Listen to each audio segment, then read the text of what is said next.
Hello everyone, and this is my review for Monday Night Raw on December 26, 2016, and, it's really hard to say about this Raw, and before I get into Raw, I do have to explain, if you hear me clear my throat and everything, during my trip home, I kind of got a sore throat, and everything in that sense, so you're going to be seeing me with a little bit more water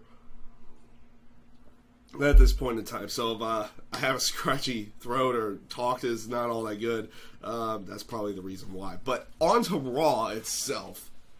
Raw itself this week, it had the potential, in the terms of its dialogue and everything, had the potential of being really, really good. But it also falls under the aspect of what I had said many months ago, especially right before SummerSlam. And that was, why are we continually getting these one-on-one matches that are going to be one-on-one matches at the pay-per-view here on Raw? Even if they're lesser than those potential one-on-one matches that could happen at the pay-per-view themselves, it's like, why do they continually do it over and over again?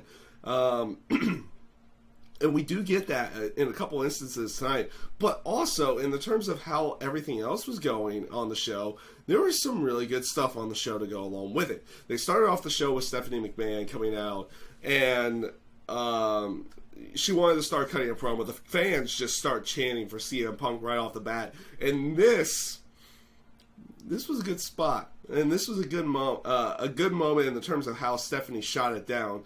Basically saying, it's like, so if you continually chant like that for next 2 minutes and 15 seconds, you'll last 1 second longer than Punk did. And she shut everyone up. Now, this does hurt the crowd for the rest of the night in the terms of, there was a couple of times when they get into everything. They got into everything with the whole Charlotte and Bayley bits and a few other things. But she kind of shot that crowd down right off the bat, saying, no, we're not dealing with this. To go along with it. She does get interrupted immediately by Seth Rollins, who, of course, he's still going about, he wants Triple H, running down Triple H and how he's no longer a man and everything. The typical stuff that you hear and everything, which also brings up to the point of him also wanting a match with Seth Rollins not Seth Rollins, but Braun Strowman apparently, or Braun Strowman from what happened the week before.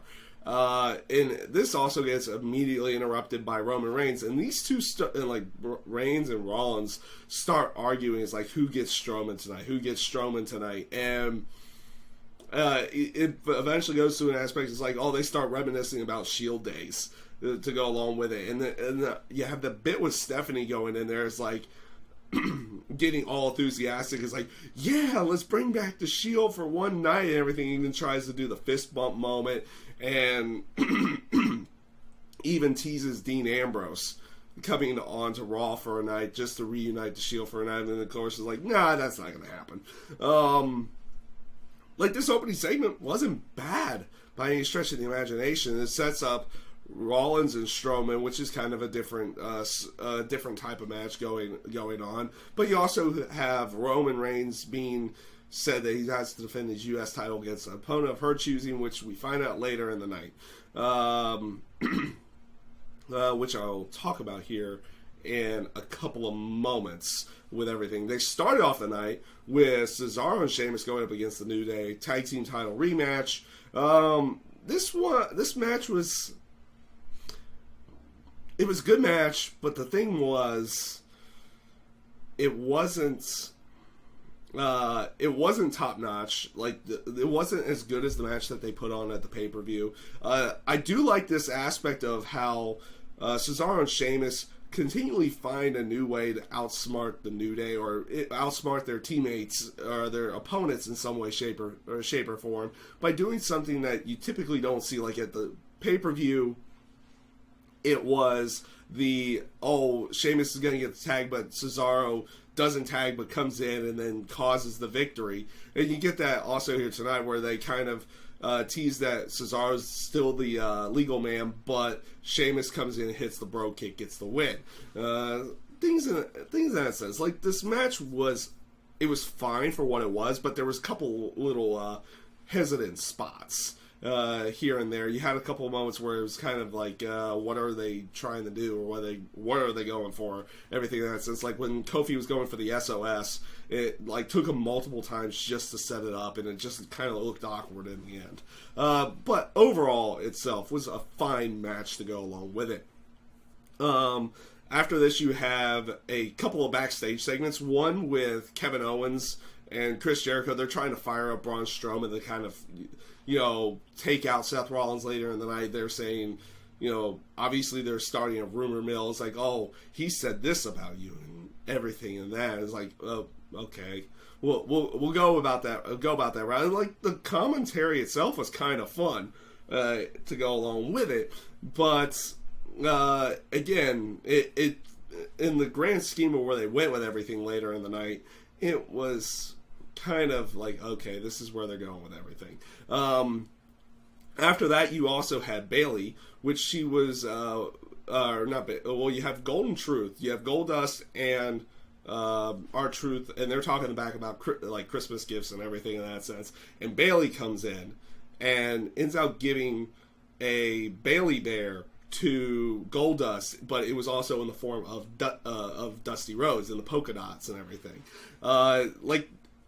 It came off as like a legit, almost like it came off as like a legit touching moment. And I mean, in the end, it was good for what they ended up pulling off with heel heat later, with Carl Anderson and Luke Gallows. But I know, like, there's a couple people, or not a couple people, but a bunch of people that ended up really not liking the segment, saying it was like, oh, this hurts Dusty's legacy and everything in that sense. I don't have that big of a problem with the segment itself, because it comes off as a, like, legit touching moment from Goldust to Bayley, because Bayley had learned so much from Dusty at NXT and everything in that sense. And then, of course, Carl Anderson and Luke Gallows had to do something to ruin it, so they ripped the head off of the Bayley Bear, and then, ends out being what it was in the end after that. Like I said, I don't have as big of a problem as I think some other people have an issue with it. But then again, it comes off in an aspect that even though some of those, even though it's always rumor mill backstage that everyone's on eggshells and you can't say no to anything, I think if Goldust thought this went too far, he could have said no to the entire segment itself. But they went along with it, and it does bring heel heat to the. It does bring heel heat to Gallows and Anderson in that sense of everything. But it's definitely one of the segments that ends up getting a lot of talk throughout the night, and it, like, I guess, deservingly so in what it ends up being in the end. But they did what they did. It also led to a match later in that night for Gallows and Anderson versus the Golden Truth. Now, this is probably where the biggest issue with it was. It's not the aspect that Gallows and Anderson won the match. They didn't really win it convincingly. It was just roll up and win. Like Golden Truth pretty much had control for most of the match, and then it was a roll-up victory for Gallows and Anderson. It didn't even make them look strong in the end. Like you have them do this dastardly deed backstage earlier in the show, only for them to kind of not come off as like looking stronger in the end for it to go along with it. So that's where the biggest issue is that, later in the night it's like, oh, you don't even, if you're gonna put them over, it's like put them over strong or something in that sense, but instead just roll up victory, go whatever in that sense of everything.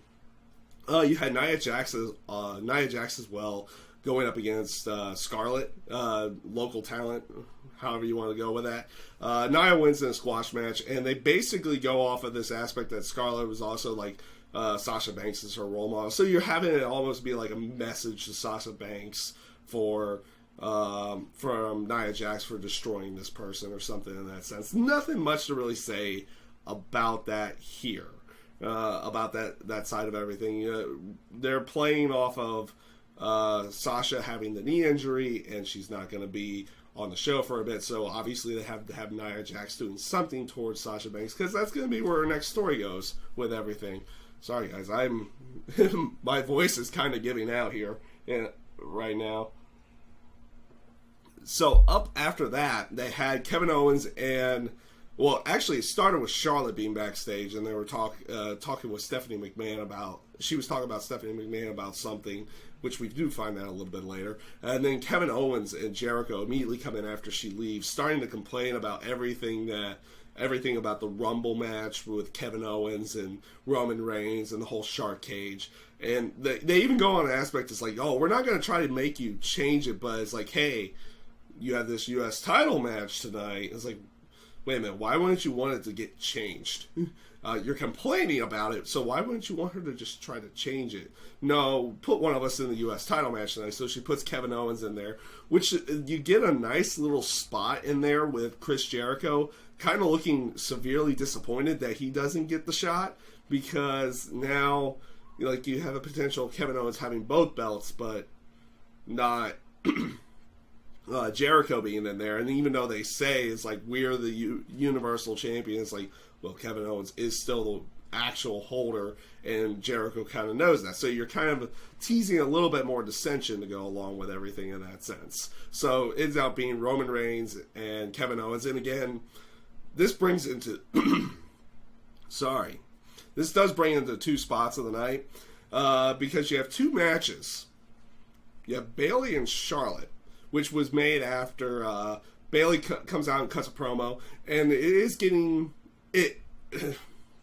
It's definitely one of those aspects. I guess I'm getting the character a little bit more. She does come off a bit awkward on her promos, and in all honesty, it kind of fits the character that she comes off a little bit awkward, a little bit weird in certain areas, and it even comes off as a bit unscripted to go along with it. It feels like she's going out there and like semi stumbling around, but not really stumbling around her everything, her promos and everything. So it kind of works for the character. Not gonna lie, it does kind of work for the character, and I don't mind it that much, because again, it works for the character. Though I do kind of like, I would say I like her promo stuff in her later times at NXT than I have been up on the main roster so far. But then again, they could go into that promo style at some point in time as well. So we'll see where they go with it. Everything with Bayley's character. She gets interrupted by Charlotte. Charlotte says it's like, if she learned anything from her father, it was to keep a good lawyer around at all times. She gets the magic sponge from the week before because the shoulder was up, and decides to give Bayley one more chance to become number one contender if she beats her here tonight, but Dana Brooke's going to be the referee. Okay.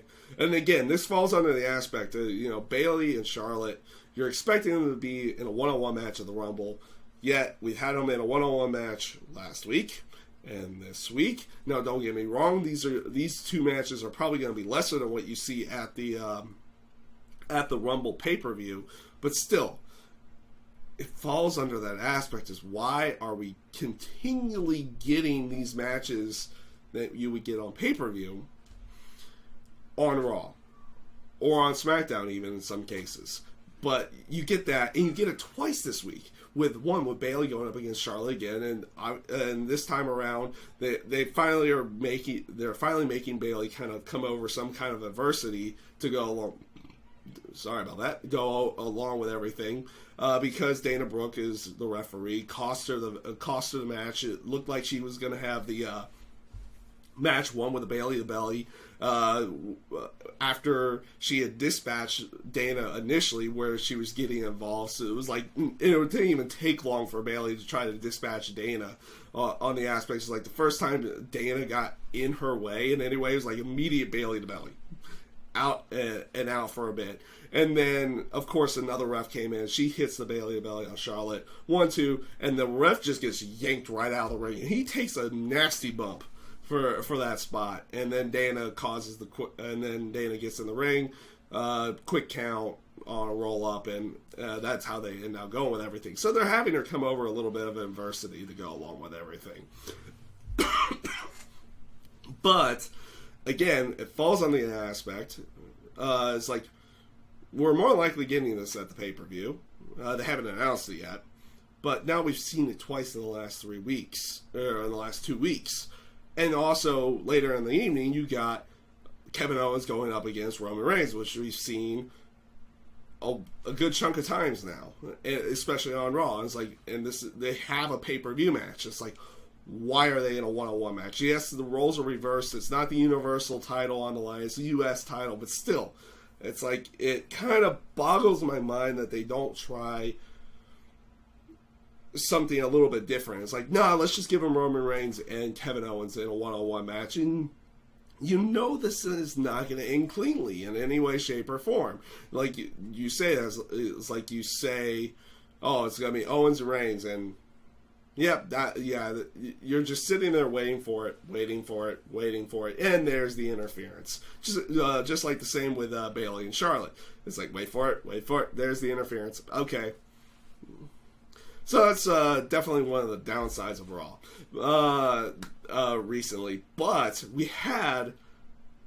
we did have some good segments as well, like some of the dialogue you were hearing throughout the night. And I'll go through everything here because the next couple bits are actually pretty good. You had Stephanie McMahon going around backstage, and she runs into Braun Strowman, who's just beating up a guy, and just his response was best. It's like, what are you doing? I was looking for Sami Zayn. He didn't tell me fast enough, so I beat the crap out of him for it. And it's like, it just came off of an aspect of, like, Stephanie comes off as like, well, you don't need to be focused on Zayn, you need to be focused on Rollins, you have a match with him. And the response from Braun was great. It's like, I'm multitasking. Okay. It was just great responses. I don't know what it is about Braun Strowman, but just that aspect of coming off as the big monsters type, those one-liners like that just come off a lot better, and he's come off as really good during this push that he's been getting at this point in time. Like, even to the point that later in the night he was supposed to have there was supposed to be a match with the Shining Stars going up against Darren Young and Bo Dallas. That weird team. That's a weird teaming at that point, because they were using stuff with the sensitivity training segment, which that was such a great segment last week, all of that. But they're using that to team them up, and Braun Strowman just interrupts the entire thing. It's like, it's gotten to the point that Braun Strowman is like, you know what, I'm supposed to have a match tonight. I don't care when it's scheduled. I'm going to run out there. I'm going to beat everybody up. I'm going to stand in the ring, and my match is now. That's how it's gotten to him. And he comes off really good at doing everything that he's been doing. And right after that, with his match with Seth Rollins, was pretty good. Seth Rollins selling everything from him as much as possible. And even to the point that, Braun's even selling a little bit, like him getting staggered and like how tough it is to knock him down, but also selling the fact that he's getting hurt a little bit to go along with it. In the match, it ends in DQ with Strowman winning, but that was because Sami Zayn got involved. And also during the segment, it was announced, the segment before, where he says, I'm multitasking. He wants Sami Zayn, he wants Seth Rollins. It was announced that he was going to get Sami Zayn the next week on Raw in a last man standing match. And of course, during the match, Sami Zayn's going to come out. He literally comes out of nowhere, takes Strowman out, starts ramming him into the ring post a bunch of times, and then they chase off, and then Sami Zayn runs off, and then Strowman chases him. That's also where Jericho comes out and does a couple code breakers to Seth Rollins to try to take him out for the rest of the night to go along with everything. Overall, not a bad segment there. It wasn't too badly done. And I've been really liking where they've been going with Strowman recently. It's one of those things, he's kind of like that hidden gem. You've seen the whole monster thing done so many times that you would expect it to just be, here we go. But he pulls it off really well, and he's actually very mobile in the ring, so he's gotten a lot better in the ring over the last year to go along with everything. Now, for the Cruiserweight side, we had some good stuff here.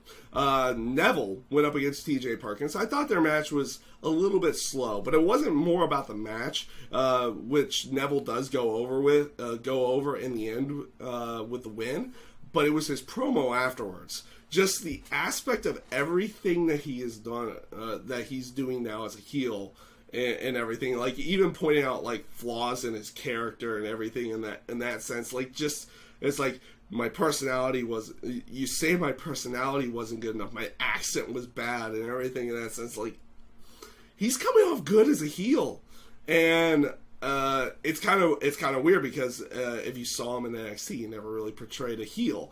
If you saw his initial stuff on WWE, he never portrayed the heel, but he's playing the heel up pretty good in this one. Cuts a good heel promo, and then eventually challenges Rich Swann to a match, which later in the night he had a match with Daivari, Arya Daivari, and he wins in relatively short fashion. And Swann cuts a promo saying that he was gonna that basically ended with him accepting Neville's challenge, and then immediately gets blindsided, and Neville just takes him out to go along with it.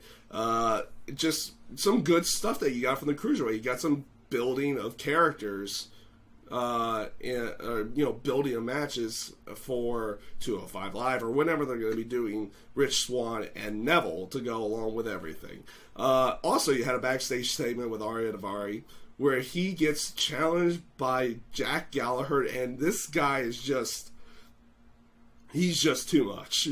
He is too much. He's too good. He's too fun for everything.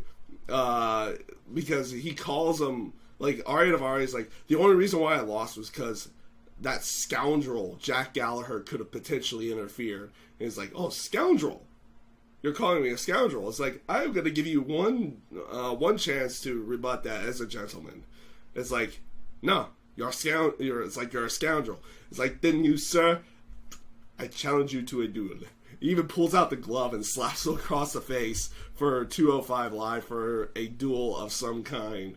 And I can't say it. I can't say it enough. Jack Gallagher, I'm a huge fan of Jack Gallagher now, especially with how they're portraying his character, how he's talking on the microphone and everything. It just comes off great, and it's almost like a little bit of a breath of fresh air on the show itself.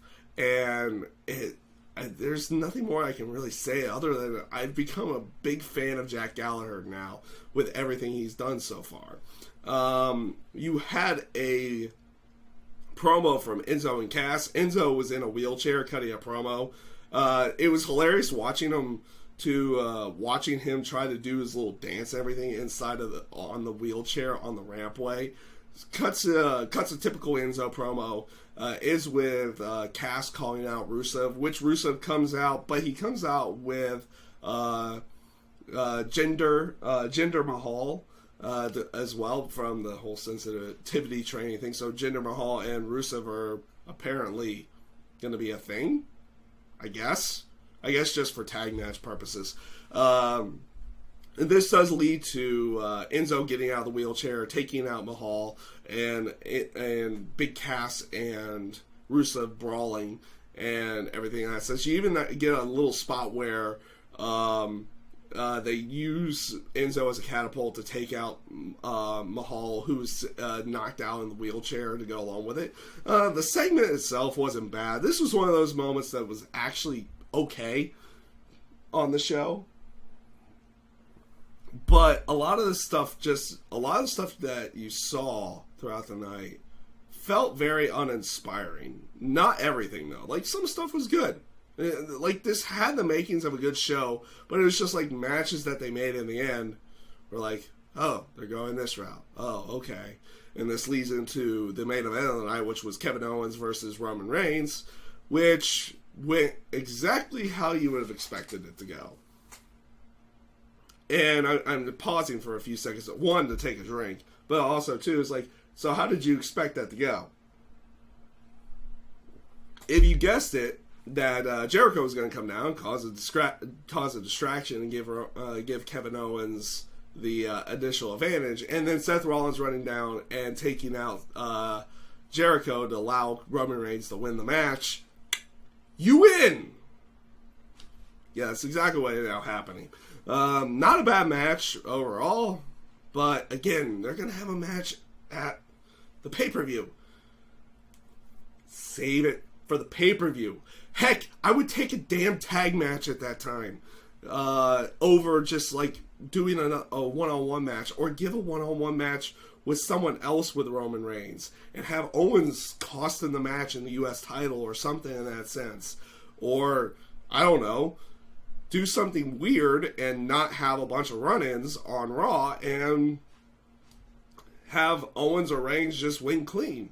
It would be even more shocking if you just had Owens win clean at that point. But it's like, it gets to the point, it's like, that they're forcibly going about these storylines in some way, shape, or form, just to extend them as long as they possibly can. But they're also putting them into aspects of having one-on-one matches before the pay-per-view match actually occurs. And that's my biggest problem where Monday Night Raw is at this point in time. It's like, you already have the pay-per-view match set up. Why are they having a one-on-one match on Raw? Alright, I guess we'll have to go with it. But yeah, overall, this week's Raw, it had the makings of being a good show, and then it just kind of went to the aspect of, blah. Like, they had some good dialogue and good stuff backstage and everything to go along with it, but, like, matches-wise, like, why can't we just save these matches for the pay-per-view in some way, shape, or form?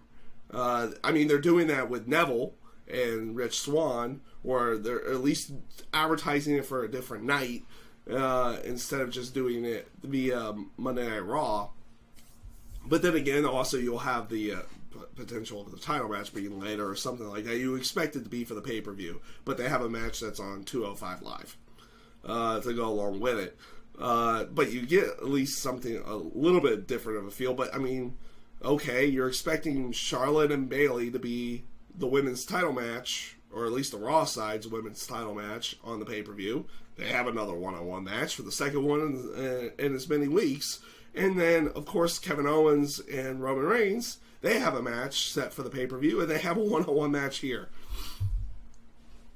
It's just one of those things where it had the makings of being a good show, and it ended out kind of flopping in the end. At least how I felt about it. So, like I said, that being said, that's all I've got for Raw this week. I'm shocked I went this long with it, with how my throat is feeling at this point. So, with that being said, guys, I thank you guys for watching. That is my review this week for Monday Night Raw. Have a great rest of your day. And again, thanks for watching.